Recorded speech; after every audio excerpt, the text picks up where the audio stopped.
Despite the problems the pandemic has created, it's clear that progress continues to be made. In the ASEAN region, for example, more and more startups are becoming unicorns.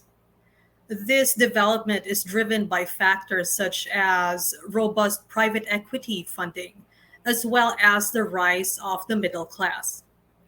According to the Department of Trade and Industry, our homegrown startups also have the potential to become future unicorns and tech leaders. I'm Patricia Mirasol, and I report for Business World. This morning, I have the pleasure and the privilege of discussing with three experts all about unicorns, startups, and how their innovations help boost the economy. Allow me to present our speakers. Our first speaker is Ms. Rafaelita Fita M. Aldaba. Ms. Aldaba is the Undersecretary for Competitiveness and Innovation of the Department of Trade and Industry.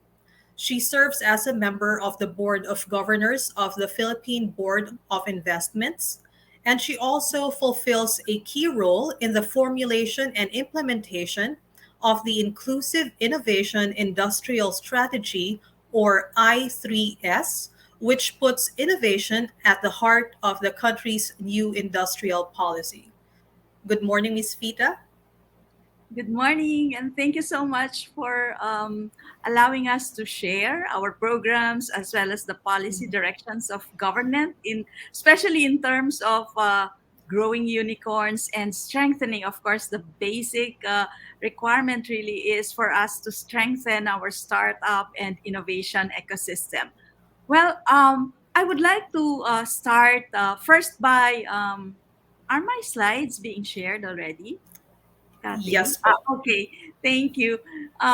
Yeah, I would like to start by looking at this chart. Well, this provides us with the new industrial policy of the government, which, as you can see, it is innovation centered and science and technology driven. There are six major pillars. Number one, we are embracing Industry 4.0. We are developing innovative startups and MSMEs, integrating our production systems, connecting manufacturing with agriculture, with services, along with the other economic sectors. And this is important in order for us to address gaps in our supply and value chain. We are bridging the gaps in our innovation and entrepreneurship ecosystem, upskilling and reskilling the workforce. And of course, very important is addressing and improving ease of doing business, which would cover not only the simplification and the streamlining, automation of government processes, but this would also include building all the necessary infrastructures, physical and digital. Next, please. And we are focusing our efforts in terms of building regional inclusive innovation centers, because all these efforts really, we want them to be inclusive. They're not centered on NCR, but distributed across all the regions all over the country. And these regional inclusive innovation centers are intended to link the stakeholders, the players in our innovation and entrepreneurship ecosystem, connecting our startups with large SMEs, along with government, co-working spaces, accelerators, incubators, R&D labs, and the universities and funders. And currently, we have, as you can see on the slide, we have 8 regional inclusive innovation centers. We have Shine in Region 2.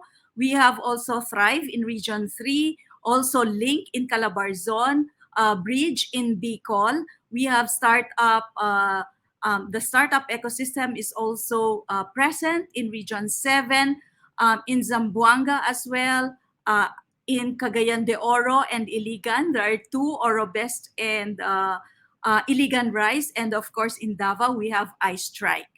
Next, please.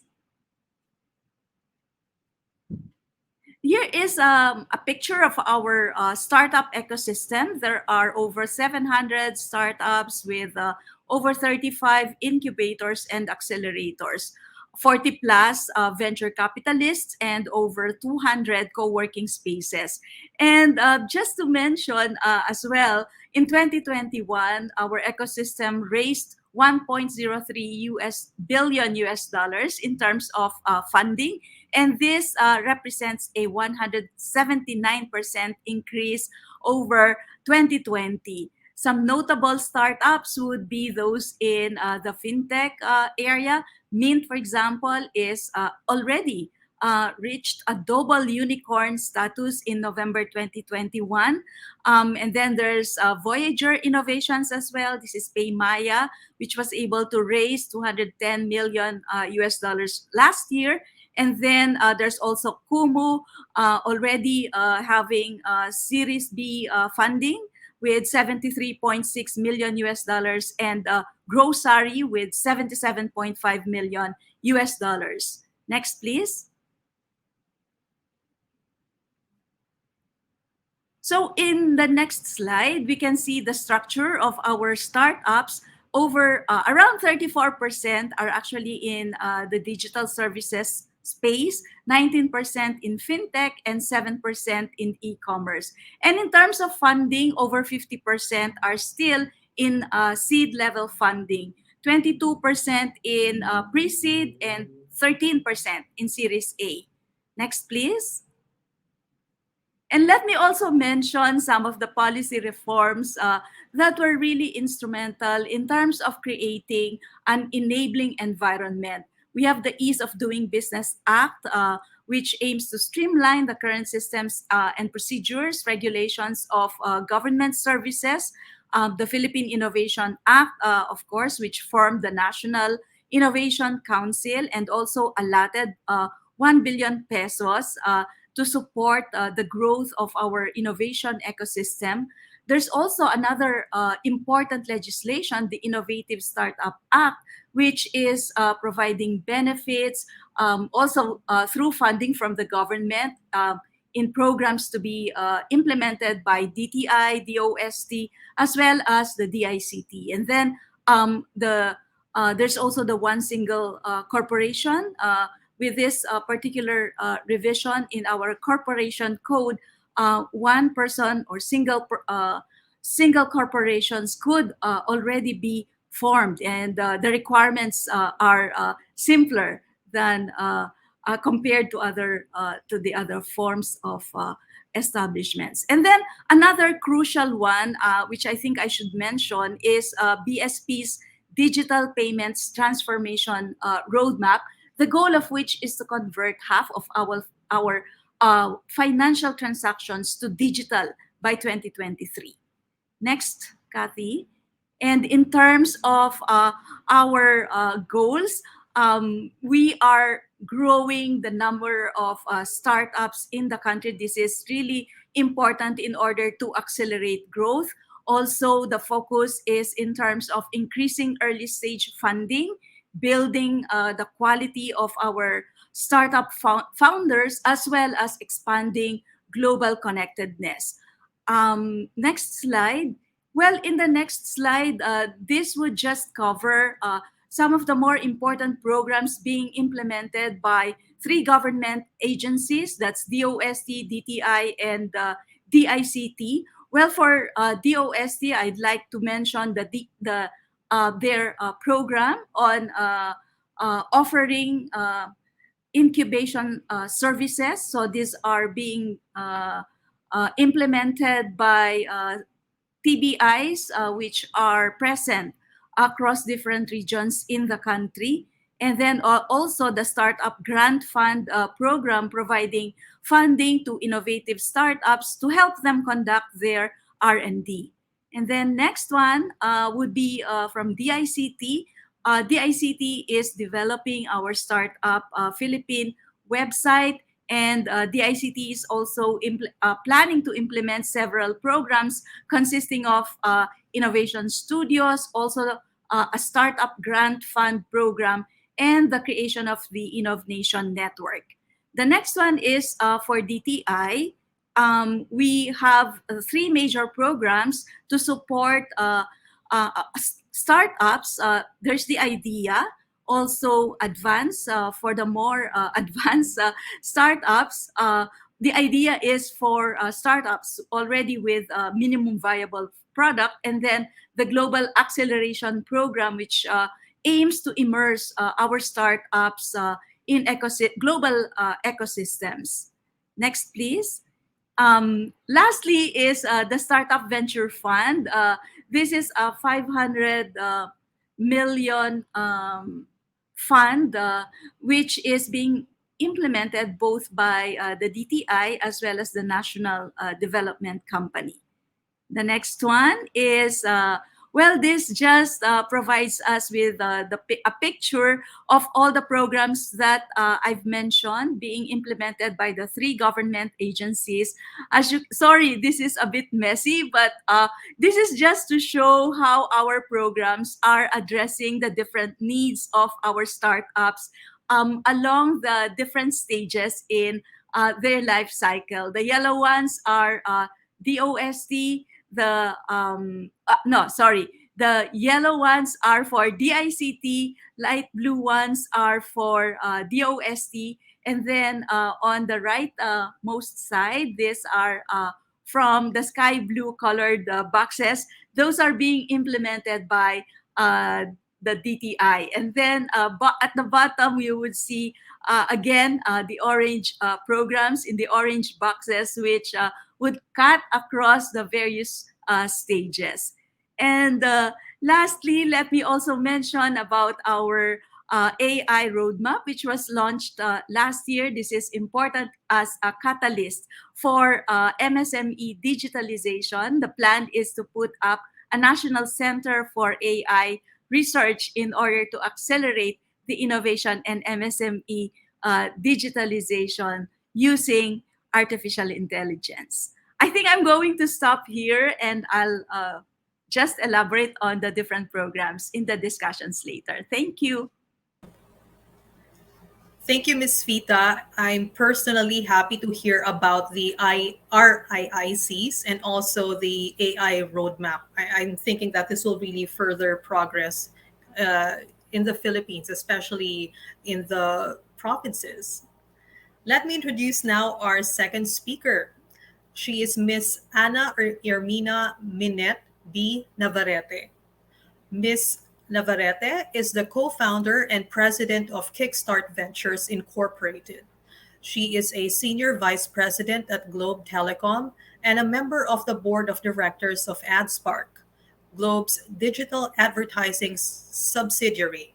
She also co-chairs the Ayala Corporation Innovation Advisory Council.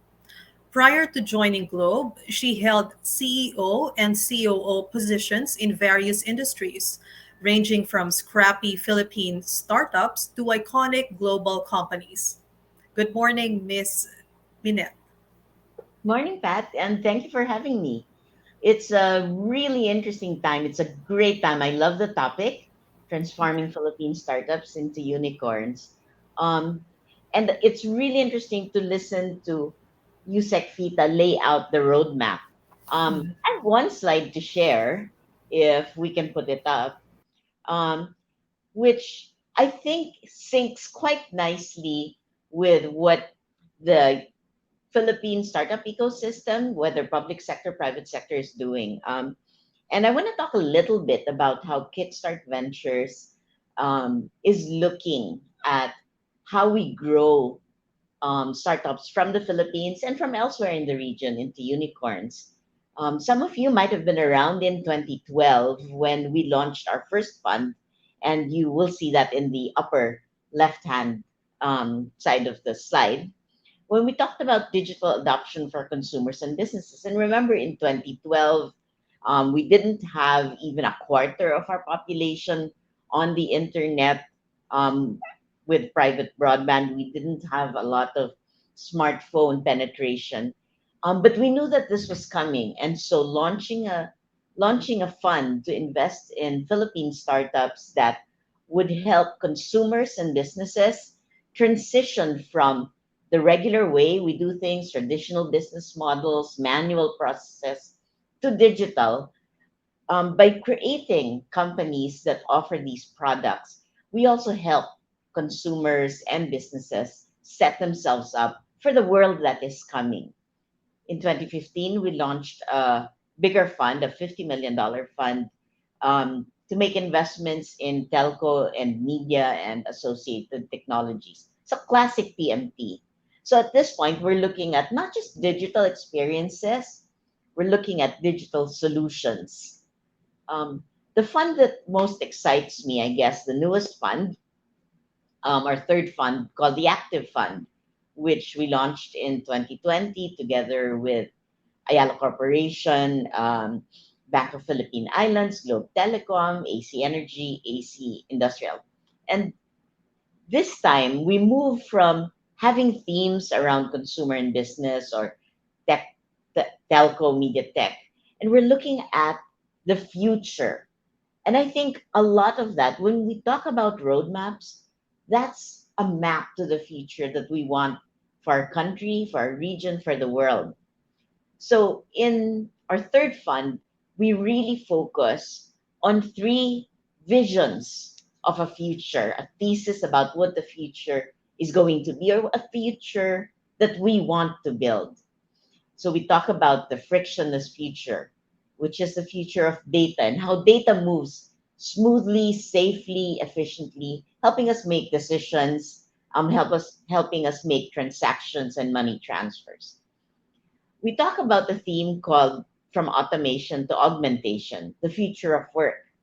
We talk about smarter living, our homes, our communities, and we talk about a world of plenty. You know, when you're in the Philippines, when you live in the emerging market, you remember how many scarcities there are that surround you. We don't have enough water, electricity is not affordable, um, air pollution is uncertain. And we think about resources as something which should be abundant. And the whole thesis for us is that scarcities are not a problem of supply, they're a problem of distribution. And technology is a good solution for this.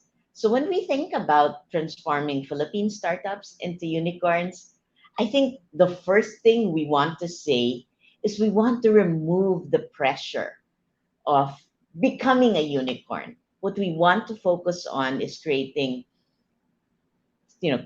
companies that are sustainable, that are scalable, that are massively successful.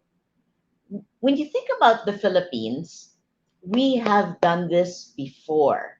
I think about industries like the business process sector, outsourcing sector, where the Philippines is a recognized leader, particularly for call centers.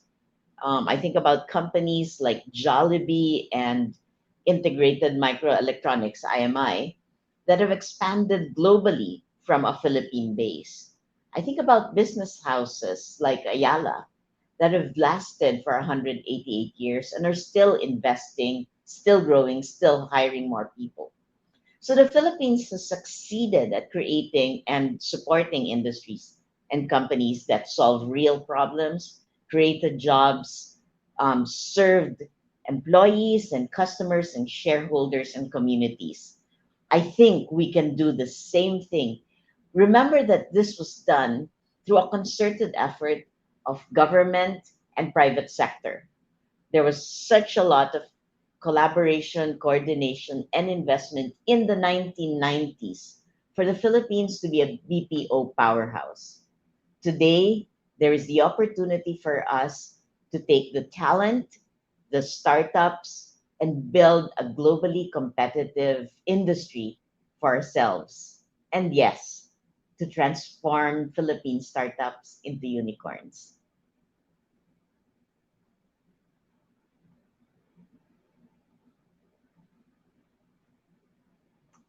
So these are a number of the companies that might or might not be familiar. And really, what we want to say is, um, as a partner to government initiatives and to other members of the private sector, it is possible to find and invest and nurture companies that will grow and that will put the Philippines on the map for innovation and for solving real world problems. So that's kind of, we can tackle in detail later on, but that's kind of where I'd like to lay down a thesis for innovation from the Philippines. Thank you, Ms. Minette, for sharing the three funds of KVI and how they're going to support the technology of the future. Our next speaker is Mr. Rene Butch Maley. Mr. Maley is the president of Idea Space Foundation, a technology accelerator for early stage startup companies. He heads Kubo Innovation Hub, a public private partnership launched to mentor startups. He is also the president of the Philippine Disaster Resilience Foundation, or PDRF, a private sector disaster management organization that includes many of the major business groups in the country. Good morning, Mr. Maley. Morning, Patricia. Happy to be here with you and with my fellow panelists. The Both Idea Space and Kubo are startup enablers. We're there to help. They have many similarities, but they're also a little bit different. Idea Space is focused mainly on early stage startups. So we're tweaking that a bit as we move on through the years. It was started in 2012 by my boss, Manny Pangilinan. So it's really closely linked with the MVP group of companies. And the whole idea is that we can funnel these early stage startups to the entire ecosystem so that we groom them, we sort of get them ready, and then we launch them out into the world. We also have an opportunity fund which enables us to invest in these early stage startups, and we take equity as well. The next slide, please. Now, Kubo, on the other hand, is, as you mentioned, is a public-private sector partnership, and I believe it's one of the most successful PPPs in the country. And really, I have Yusek Fita and her colleagues to thank for that. The We have a number of programs that are here.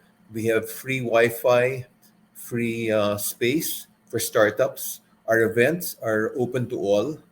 And the whole idea is that this is a hub wherein people can network, can learn about startups, or can test their ideas and be mentored as well. Next slide, please. These are some of our many partners, but I'd like to cite the four major ones that helped us start Kubo, and that was Idea Space, which I'm part of, but in particular DTI and USEC FITA.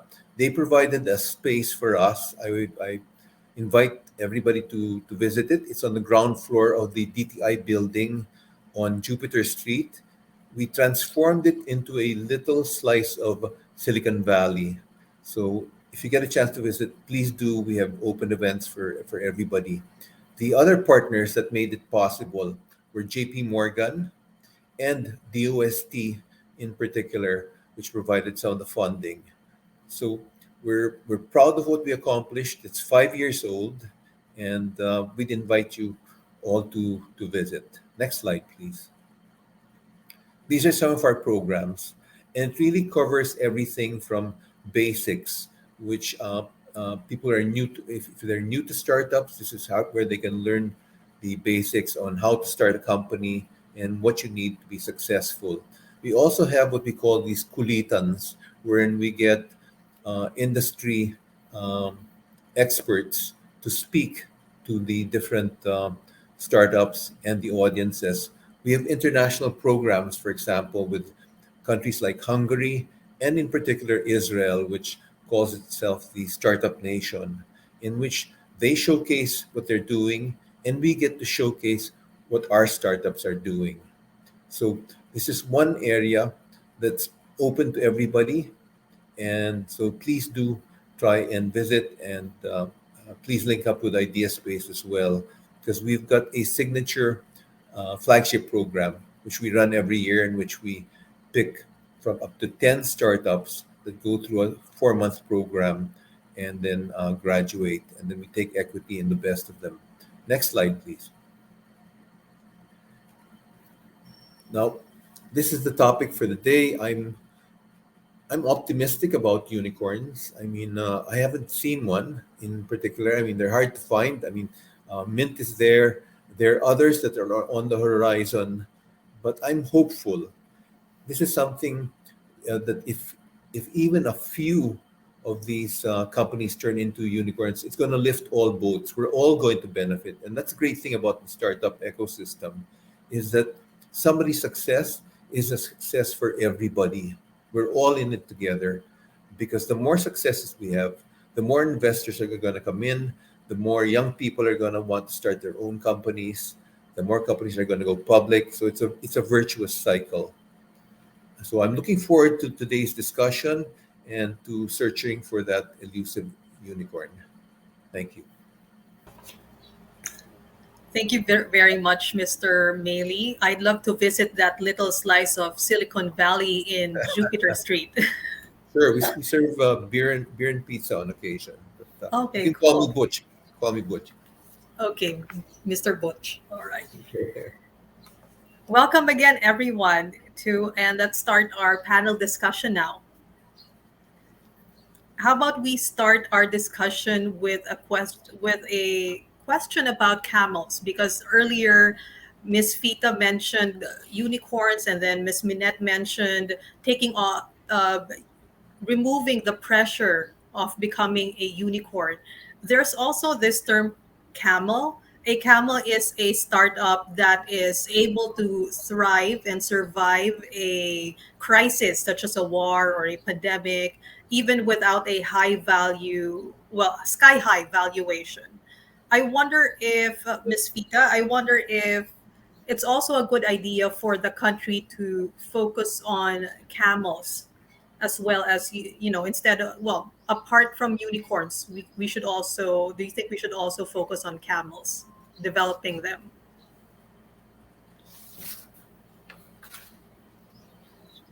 You're on mute, Miss Vita.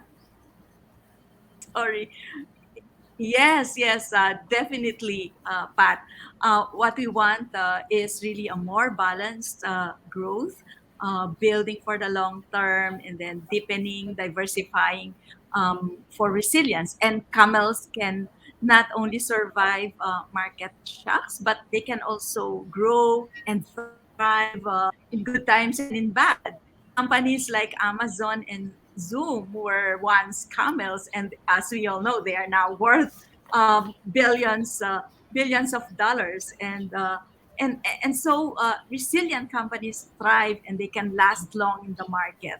Of course, the rapid growth mindset indeed would help the economy in the short term, but we want our startups to keep their momentum and survive rather than burn up and die down.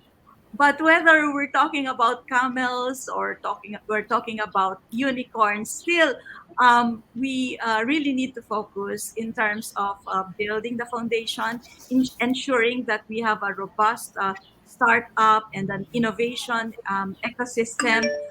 We want to increase the number of startups. What we are after really would be to grow that funnel and increase the success rate and the shape of that funnel. In order to further widen it, we can work with the universities, with the spin-offs, and improving as well the quality of our startups, as well as the founders. And funding, again, is a crucial issue that we need to address. The lack of funding can stall the development of the ecosystem, and hence the government is also intervening. We just, as mentioned earlier, formed a startup venture fund. Right now, the amount is 500 million 500 million pesos, and we would like to invest directly in startups as well as implement a fund of funds program. Thank you for that, Miss Vita. My personal opinion is that all the startups that emerged this pandemic already have camel like qualities. because they had to develop those qualities, right? Because this pandemic is unprecedented. Also, the startup venture fund you mentioned is giving me hope that we are going to indeed create a robust ecosystem, slowly but surely. Okay. And Ms. Fita also mentioned Mint earlier. Mint is our first ever successful unicorn. It is the company that powers Gcash. Miss Minette, what lessons can local startups learn from Mint? I was thinking about all the plans that we've talked about, and one of the things that is an important ingredient is time. And time has can have two factors, right? It can have two dimensions. On one hand, you have to have a sense of urgency. You've got to act fast. You've got to make good decisions, pivot when you need to. But also, the other thing about time is consistent, persistent effort.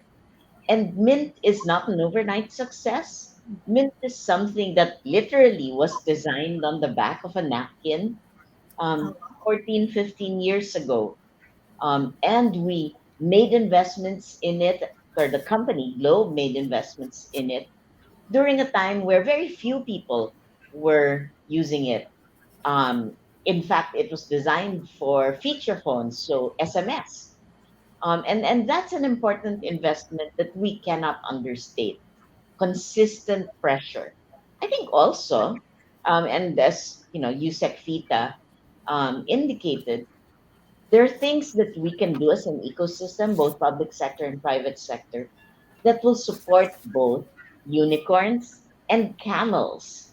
When you think about the environment required for unicorns and camels to survive, to grow up, to thrive, you think about infrastructure that allows tech businesses to flourish and a broad base of talent, whether it is entrepreneurial, whether it is the creative arts, whether it is technology or business talent.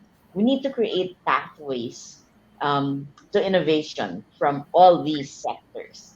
We need to offer incentives for investors and corporations to support innovation. Um, and we need to kind of review and update our regulatory environment. One of the things that has allowed fintech, you talk about lessons learned from Mint, one of the things that's allowed fintech to flourish in the Philippines is the openness of the central bank to collaborate, to open up a sandbox, to listen.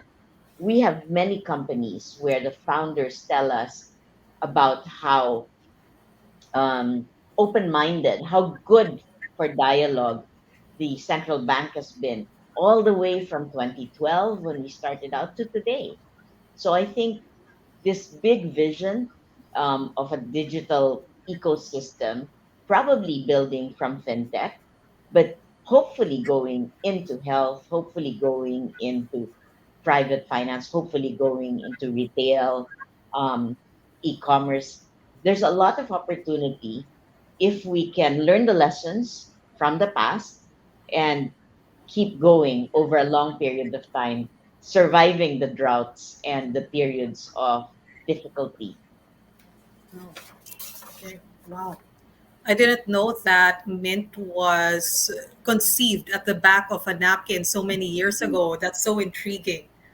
You mentioned that talent is very important when it comes to supporting both unicorns and camels. I wonder, are there any commonalities among the founders of the most successful startups? Any commonalities? Like in terms of their qualities or work ethic? I mean, are there any commonalities among, the founders? I think grit is probably the thing you hear the most, and it's true.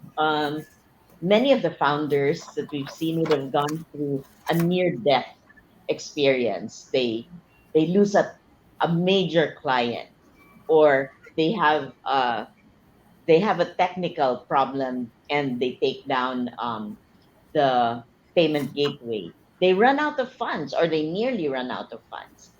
I think the founders that are tested through fire, um, are the ones who flourish. And I'm sure Butch has seen quite a number of these coming through Idea Space and Kubo because they're very intensely close. They work very closely with founders at very early stages. Um, like us, I imagine, Butch, you're seeing people where PowerPoint palang and Right. how do you grow from that period? Okay. Yeah, I'd love to ask Mr. Butch the next question. What metrics should startup founders value? Because I know, for instance, that user growth isn't necessarily a good predictor or indicator of business sustainability. If you were a startup founder, what metrics should you pay attention to? Well, there's a number of factors, Patricia. I think building a strong team is important. That's always something that we look for.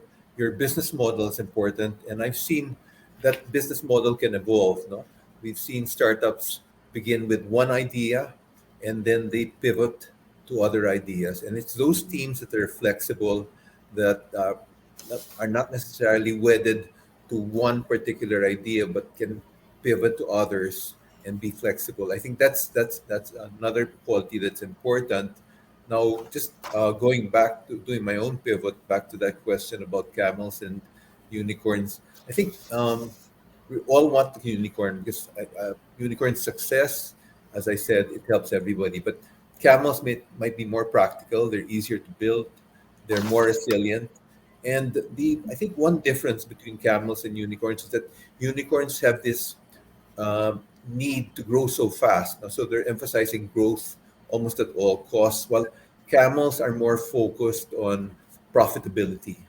And I think that's what you're going to need in order to survive, in order to be a successful company, because these are not social enterprises, though many of them begin that way. But the whole idea is that although you may want to help the community and do other good things, the whole idea is that you've got to do well first, and that means making money, and that's something that should be top of the mind for them, because I think unless you do that, you may not survive in the desert. So that's why the idea of a camel is important. But I think that we need, as startup enablers, we need to support any kind of a startup, whether it's early stage, whether it's a camel or a unicorn. All right. Thank you for those insights, Mr. Butch. Follow-up question. Apart from fintech, which is the segment that Mint belongs to, what other what other industries do you think have the best chances of birthing the country's next unicorns or startups? Well, I think digitization of MSMEs, I think that's one area that is growing. Um, there are HR, human resource platforms, which are very promising, but and there are also startups which are helping small businesses export their products. It's a company called One Export. So there's a number of these ideas and companies that are out there that have the potential for growth. But 98% of the Philippine economy is MSMEs. So if you can find a way to digitize them and to help them export their products and on a global scale, I mean, you're going to be a winner. I know a number of the telcos are looking at digitizing, for example, sari-sari stores, and Wow. that would be a major development for the country. And again, it would help lift people uh, maybe out of poverty and onto another economic level for themselves and their families. I like the idea of digitizing sari-sari stores. I remember, you know, commuting one time and then I saw this sari-sari store that accepts PayMaya payments. I thought that was so cool. Yeah, Okay. yeah, it really changes the whole environment, and they can sell much more. They can be more efficient in their inventories, so it's a big deal. And I think the COVID-19 pandemic accelerated this whole change. No, I mean we saw really an old world dying and a new world being born in the last 2 years, and the many industries have lost out. But there are these new industries, and startups are among the ones which I think have been able to grow because the young people, they're tech savvy, so they're into this whole digitization thing. Yeah, thank you for that. My next question is about funding. Ms. Vita, you mentioned that funding is critical for the growth of the startup ecosystem. What does it take for our country's startups to be the type of companies that investors are looking to invest in? What are investors looking for? Well, I guess on me. Can you hear me? Yes, I can hear you, Paul. Okay.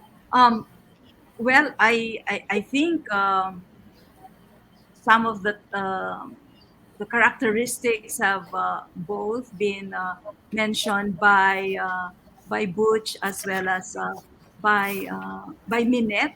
Um, Although in our case, of course, we are also implementing startup programs to provide them with acceleration as well as incubation services. And right now, we're focusing in terms of rolling out the startup venture fund. And we look, of course, at certain characteristics like who are the founding members. I think this Mhm. is a top consideration when people invest in startups. And then Butch also mentioned business model, the scalability, and products and services. And then we also look at the technology that's being used, the talent who would comprise the members of the team, and of course, certain indicators that would signal resilience, agility, and the type of areas where they would be into. So it's very important to know who are the leaders that are steering the ship of that company. Okay. I'd like to ask a question about our neighbors because in Southeast Asia there are at least 35 startups that are already unicorns. 15 are in Singapore, 11 are in Indonesia. What So they have the lion's share of unicorns in our region. What can we learn from Singapore and Indonesia and our neighboring countries in terms of producing successful startups? Miss Vita.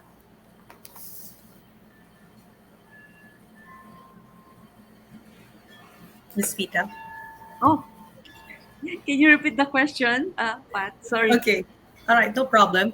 In Southeast Asia, there are at least 35 startups that are already unicorns. 15 are in Singapore, 11 are in Indonesia.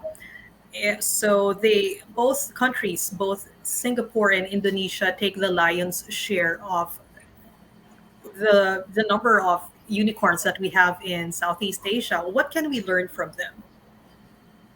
Well, I think I would say that in terms of the policies that were implemented by the governments in other countries, there's really so much that we can learn. Lessons would, of course, be the need for strong collaboration, and I think we've also emphasized this in our discussions earlier. The collaboration between and among government, industry, the startups, and even within government, there's got to be a whole of government approach and a whole of society approach. In terms, for example, of funding, it's really important that we be able to create the right environment. Um, a lot of investors, foreign investors, are going to Indonesia, for example, and in fact, that is also one important direction which we are heading to. That's the reason why I keep emphasizing the need for us to address the fundamentals for us to be able to build and ensure that the necessary environment, a strong environment, conducive to the growth of our startups, as well as conducive in order for us to attract more investors to the country. And given the fact also that access to funding, access to finance is one of the uh, binding constraints affecting the growth of our startups. Hence, attracting more foreign investors, attracting more multinational companies, multinational banks, and VCs and angels to come to the country in the same way that that's also happening in other countries with the more successful in building their startup ecosystem. I think um, that is the reason why our policies are geared towards the implementation of all those key areas that I've discussed earlier, ensuring that we have the right environment, the necessary policies, ensuring that the regulations would make it easier for our startups to grow, to develop, to do business, reducing the transactions cost, ensuring that we're able to provide all the necessary support, incubation, acceleration, linking our startups with MSMEs, for example, as well as with large companies, ensuring that we're able to offer support as well in terms of the mentorships and trainings in order for us to improve the quality of our startups. Thank you very much for that, Ms. Vita. Anyone else would like to share their inputs?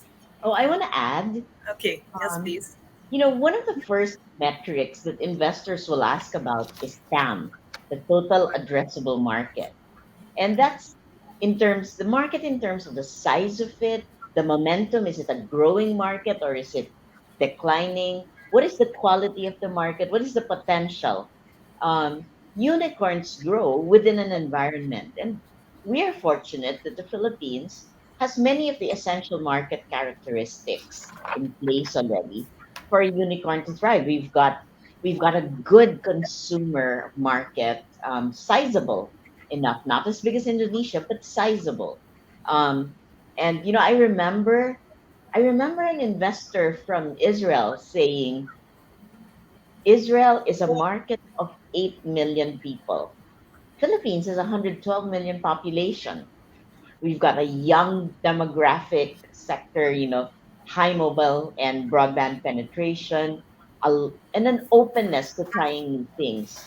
So this, especially when you think about the last 2 years, we now have a new Filipino business, a new Filipino consumer that is much more digital, much more willing to test new things. One thing that is important when you think about market is that we need to have and we need to cultivate the ambition for massive scale, not just to look at our own needs or the needs of our circle, our friends, the people who share certain characteristics with us, our own neighborhood. We need to have the ambition to build something for the entire nation, for the entire region, for the world. And one of the things that I remember other investors, offshore investors, saying is that the Philippines has such a lot of wealth in terms of the ingredients, but we need to have a mindset and a perspective that looks to grow and that looks for consistent delivery of excellence of service and product to a high standard over a long period of time. And I think that is something that we learn every day when we look at countries in the ASEAN, and it is something that we certainly can benefit from. Thank you for that, Ms. Minette. I'm glad to hear that the Philippines has a more conducive environment, rather more conducive demographics than Israel, and that the secret sauce is in cultivating that ambition of massive scale. I like that. My next question is to Mr. Butch. How can Filipino startups help in bridging the digital divide across the country? Because earlier you mentioned, digitizing MSMEs and all that. So how can startups help with that digitization ambition? Well, first of all, Patricia, let me just again answer the put in my 2 cents worth for the previous question. I just want to Okay, cite yes, one please. example from ASEAN. And for example, Gojek is an Indonesian unicorn that, it has its platform for delivery services and ride hailing. It's done really well. And we started something similar over here called Angkas. And the over there in Indonesia, the established taxi services really lobbied the Ministry of Transportation to ban it, no, at first, and the ministry went along. But what happened there is that the Indonesian president stepped in, and he said we can't stop innovation. We should be for it, and he let Gojek go, and it became a huge success. But over here, the LTO actually, and I think it's motivated also by the taxis and the other established operators.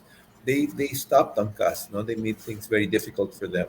So its growth was really hampered and stalled. So I think even though many of the government departments like DTI, DOST, central bank are really pro growth, pro openness, I think there are still some agencies where we have to um, talk to, and so they're more open to disruptive technology and new ideas. And I think it's important for us to guard against over regulation, especially when it comes to this industry of startups. Because the the less regulated they are, the freer they are, the more open they are, the more success we'll have. Now, let me just get back to your question. I think startups can really help. I think DOST has this program called they have regional incubators, school affiliated incubators, TBIs all around the country. Kubo had a program. We had a grant from DOST to work with all of them, help them improve, and actually we had a scorecard for each of them.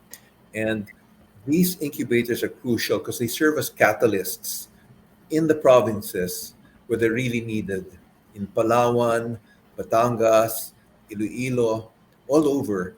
And the idea is that young people go there, and it's their first chance to get a glimpse of what startups are. And it's really exciting for them. I've seen it happen.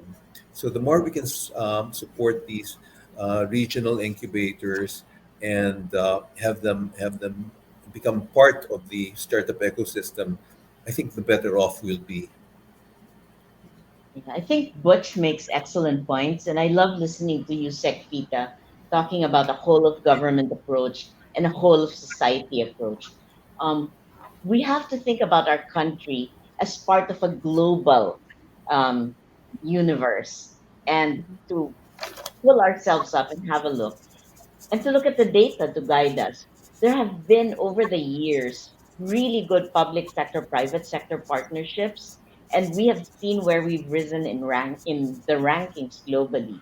So I would say, if we look at our comparative rankings in terms of ease of doing business, for example, Philippines is 95th out of 190 countries. I think is the most recent data. When you look at national competitiveness and USEC FITA, DTI was very good at working with private sector for this.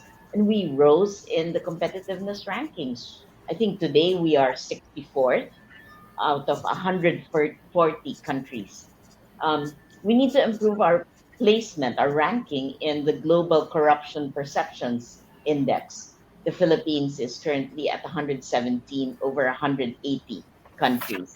And looking at these global measures, metrics, I think will guide us in creating an environment where success over the long term is possible, whether it is a camel or a unicorn or simply a whole ecosystem of industries that grow big and serve the nation and serve the communities.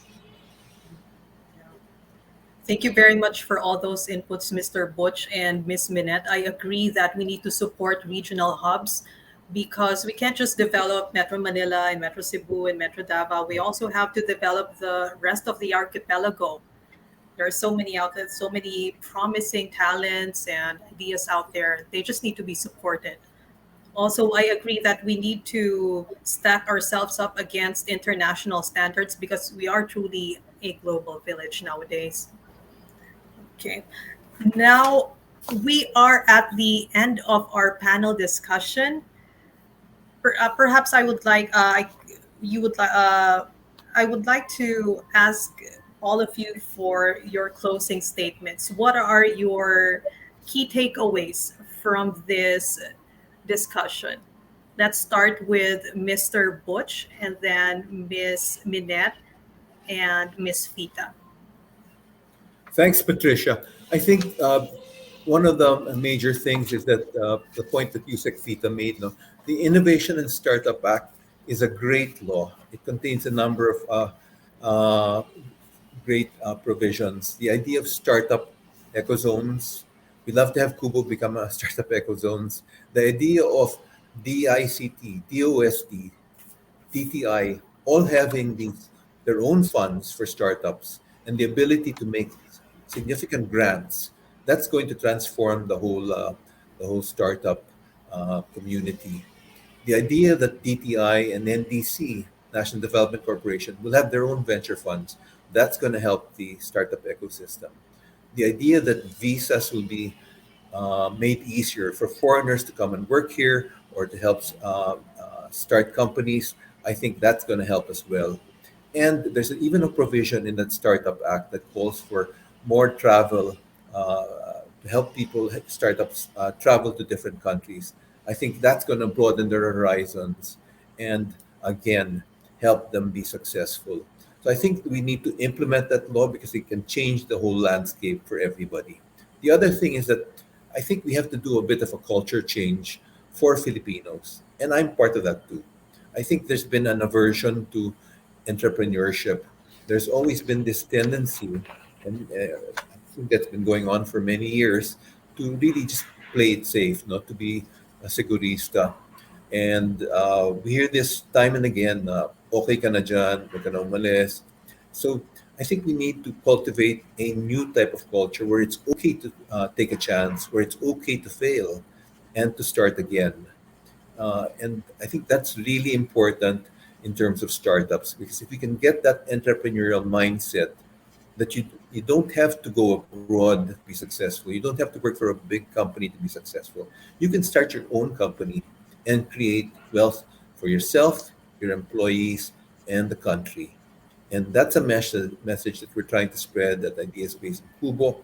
We do it in Manila, we do it all over the country. And I think it's important to get that to young people so that they can see the opportunities and create wealth. And the last thing I'll say is that there is an English poet that once said, "Come, my friends, tis not too late. Tis not too late to seek a newer world. Startups are part of that newer world. So let's build that newer world together." Thanks. Thank you very much, Mr. Bailey. Those are very hopeful words for the nation. Miss Minette? Um, I love how Butch cites a number of things. And when I think about the theme, how do we transform startups into camels and unicorns? We need to start by transforming the Philippine environment. Policies, for sure, but policies and their execution and enforcement. Information has to be freely shared. When you look at the big success stories globally, these have come because information and data and science are respected. And conversely, when you think of the big failures that have come through globally, whether it's in the US or in the region, and there are many examples where startups have had not the quiet failures that are common in innovation, but the spectacular failures that have come from disinformation, from fraud, from abuses.